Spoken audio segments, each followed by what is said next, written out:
Hello everyone, it's me, Gahul. This is my third attempt trying to record this. Uh, First time the audio fucked up, second time I had to blow my nose, and now I'm back again. Hopefully I won't need to blow my nose before this is over. But I just want to clear up for anyone who is looking to do this simply for following along the movie club, just for who wants to keep watching, wondering what the next film is. It's gonna be Godzilla Final Wars. So get out your excitement for that. Godzilla Final Wars for the week of 9/11. I forget why this was nominated, but someone nominated it. 9/11 is all about campy special effects and buildings pre-rigged to blow up, and also has a crazy American character who only talks in one-liners. It's great. So you're watching Godzilla Final Wars, and next week's theme is films based on cartoons. So put your nominations for a film based on a cartoon in the description below if you so choose, if you give a shit. I give a shit if you do, so please do. Please nominate. Anyways, let's turn off the monitor, and here we go. Okay, well, actually I'm gonna leave it on, because I want to pull up one of the posts from the thread. This is a pain in the butt.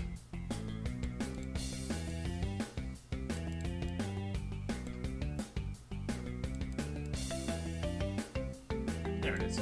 Awesome. That looks awful. So, this week we are reviewing and talking about Umberto D, which I'm about halfway through, have not finished, but I just figured I want to get this out on 9/11 so we can watch the movie. Because it's literally turning 9/11 on the Pacific Coast right now, so it's happening. Remember it. Remember 9/11. Never forget. I was too young to remember 9/11. I was like 4 when it happened. I don't know. I'm not aware of the day at all. It's not in my memory. So there's that. But the movie Umberto D. So De Sica is an interesting guy. He's not interesting. His work gets really heavily praised, and part of that is that critics at the time, BTFO by the way, by based Dwayne Johnson, thanks to Hobbs and Shaw. But critics at the time really less so in the 50s when this movie came out, but more so when Bicycle Thieves came out in the 1940s, that there wasn't a lot of film portraying what these people's ideological beliefs were. Like, the closest you had was Soviet propaganda films, which really didn't get across this shit. Like the neo-socialist, and I don't mean that the socialism, Democrats are the real racists. Like, I mean literal, straight up neo-socialism evolving through the in the wake of the communist uprising in Soviet Russia, etc., which was spreading throughout Europe at the time, and led to the system that Europe that we have now, governmentally and especially economically, was very new at the time and really wasn't portrayed in film during the 30s or especially the 20s. The only thing portrayed in film during the 20s and 30s was film book novelization adaptations, very basic genre films, and once sound came in, musicals, I guess, that was the extent. Maybe plays being brought to film essentially, or documentaries. Most of the film footage from the 30s and especially the 40s is documentary footage of the war, or probably the biggest example, Triumph of the Will, essentially propaganda films. I mean, that whole era of film, it's film historians, especially from in the 80s and 90s, like to talk up as the 30s and the 50s films, these higher end art pieces. And then outside the 40s films, which are kind of separate because they're all propaganda based and there's really no focus, there's no reason to go back and view them from an artistic lens. Although Triumph of the Will is a very artistic film, whether we like it or not. I mean, most people have political reasons not to like it, but Triumph of the Will from an artistic standpoint is a very accomplished film. It's one of the highest pieces of propaganda ever made. But that's what most of the film and film directors and the talent was being used in the 50s, in the 40s, not to say the 50s. During the 40s was used to produce films for the war effort. Whereas 30s and 50s, it's a little bit weirder. Because the 30s film was still successful, but it was very focused on genre films. And I feel a lot of the films in the 30s on backwards are extremely hard to watch now, because at the time you have to remember, film was essentially cheap entertainment. But whatever, let's move on. Umberto D. Now this is the same director to Sicca. He also did Bicycle Thieves, which I watched back in 2015 at the University of Moorhead, where I went. Shout out to all my dragons out there. Hey, leave a like if you're a dragon, like me, which you probably aren't. No one went there besides a bunch of fucking losers up in North Dakota. But the problem I had with Bicycle Thieves, the problem I still have with Umberto D about halfway through is, and I'll put it here, camera work in both Bicycle Thieves and Umberto D is uninspired. And there's a lot of still shots where the camera doesn't move, some slow zooms, camera push in. And it is impossibly boring to watch just from a visual point of view. Like, it's dull, for one, but it's also, like, not advancing the story by adhering to these extremely hyper, uninspired camera works. And I suppose at the time, during the 50s when this movie was made, like, the standard for camera work was still pretty low on average. Like, there's some, like, you can pick and choose the high-end quality films like Citizen Kane from this time period, or other such films, but I probably am looking at it. I'm going to look up some films from the 1950s, so it probably would be useful.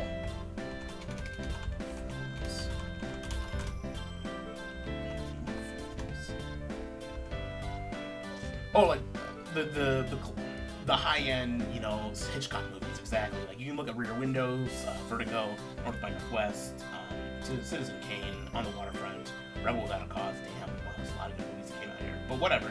Like, there's a lot of, like, high-end movies. So you don't want to look at that. High-end movies that, like, have really beautiful camera work from the 50s. But these are the exceptions to the rule, not the rule. It's like in science fiction novels. For every, I pulled some books up for this, actually. For every, like, Philip K. Dick, or Orson Scott Card, or William Gibson that there is 300 schmucks with stupid stories about aliens that aren't worth fucking reading, that are not worth your time, and have really low levels of quality writing and levels of narratives flow and character writing and characterization. The quality is, like, here overall. That's what the expected quality of these things are, and the exceptional movies rise up around here.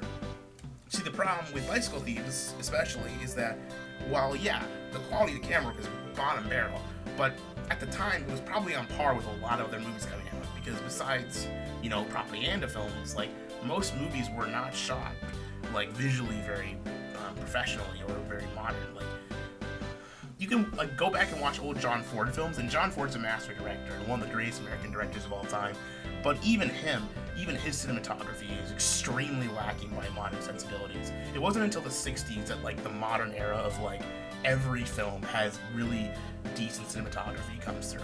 And I don't think modern films, like the 2000s, have, like, good cinematography because they're not artistically inclined because they come out on a production line. But the bottom barrel of the 30s and the 40s and the 50s is so much lower in terms of visual storytelling than even, like, the bottom of the barrel of the modern film era. Like, yeah, it looks like trash, modern movies, but, like, you gotta watch bad 50s movies, like, it's not good. It's really fucking bad. Whatever, though. That's a little film history lesson for all of you. From Dumb Brain Patrick, who never finished school. But, whatever the case, we're here talking about Umberto D. Basically, I have the same problems with Umberto D as I did with Bicycle Thieves, except for the fact that the melodrama and the plotting is a little bit better in Umberto D, and you have a dog making you feel a little bit better. It's like, oh, we gotta get this guy back to his dog, and that makes he pulls on the heartstrings. But it's a little bit more realistic when it's like a guy getting separated from his dog, versus, someone stole my bike, so my entire life is fucking over. You know, that's kind of like, it's kind of a ridiculous plot set up by Bicycle Thieves, but whatever. That's what I think about Umberto D, and also what I think about science fiction novels too.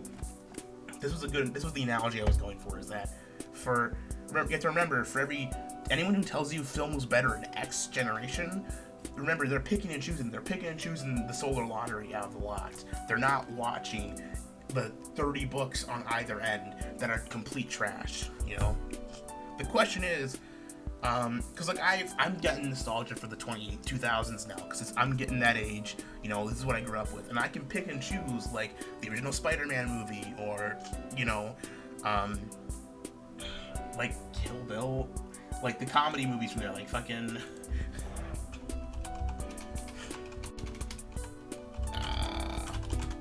I'm talking about pre-recession America, essentially, like pre-2008 films. You know, all the Dark Knight, all the Lord of the Rings films, No Country for Old Men, Eternal Sunshine of the Spotless Mind, which is a fucking Reddit movie, but you know what I mean. Like, the good era of Pixar, Lost in Translation, Donnie Darko, like, emo era shit, like, or, yeah, essentially the emo era, you know, where it's like, oh, like the original Pirates of the Caribbean film, you know. Shrek. Man, I'm a dumb brain. I'm just reading movies off a list. But I can pick and choose those movies, but, you know, because I watched good movies when I was a kid, but it leaves behind all the terrible trash that came out around the same time. Same thing with television and video games. But see, the difference is that I'm living in the 2010s now. We're really in the 2020s soon. Anyone tells you that get nostalgic for the 2010s ever, spit in their fucking face. Because say what you will about the 2000s, but I can pick and choose a bunch of fun movies that were all totally stylistically different from each other. The 2010s are going to be defined by the Marvel movies, essentially. And beyond that, we're getting like, there's a couple of really like high-end Oscar films, like Whiplash and stuff, but I think it's going to be hard to be nostalgic for this time. And people were saying that in the 2000s, but I think that's because they were, you know, focusing on certain areas. Like, I don't think music was the 2000s. I mean, I like and enjoy, like, new metal and, like, emo rock now, because it's, like, funny to me. But I can understand not being nostalgic for the music of the 2000s at all whatsoever. And I think that's how we're going to be. I think people will be nostalgic for the video games of the 2010s, and definitely they already are for the 2000s games. But television shows, movies, the 2010s are going to be a very bad era looking back on it. Besides ironic shit. Anyways, point is, like sci-fi novels, movies in any era you can't just pick the best bunch. You have to look at the whole stack, you know. And Umberto D is the stack. That for some reason, because it specifically adheres to the critics. The Le Critic Man's I'm the critic. I am the Italian critic. I'm Italian critic, and I think Umberto D represents the true Italian lifestyle. Oh, it represents my struggle, mi amor, mi mia. Because it represents like this guy's worldview, it's continuing to be, it's still considered one of the great films of all time. Same thing with Bicycle Thieves, when it really isn't. By any definition, by any like objective definition, it should not be one of the greatest films of all time. But because it specifically targets your mentality, critics, you keep bringing it up, and you make me fucking watch it in film class. I hate this. This is why I dropped out of film school. That and watching Ballet Mécanique twice. Fucking hell, I took only 2 film history courses, and both times I had to fucking watch Ballet Mécanique. Fuck you. I'm sick of the French fucking expressionist movement in fucking film. Fuck Ballet Mécanique. 13 minutes, this is good. This is a good quality fucking video. Fuck yeah. Good video, Patrick. Good fucking video. Anyways, please nominate for movie based off cartoons in the description below. We'll see you around on the V-board TV. Hopefully 8chan will be up this week, but it might not. It might. I don't know. I'll make a video if it's up. Who fucking knows? Hopefully next week we'll be back to normal, but for now, peace out. Happy 9/11. Someone made a lot of insurance money off of 9/11. I just want you to know that. Don't let the Z-Man know. Oh God, I hear him. I think the Zohan's coming. He's coming to get me. If you don't hear from me for the next 3 days, send help.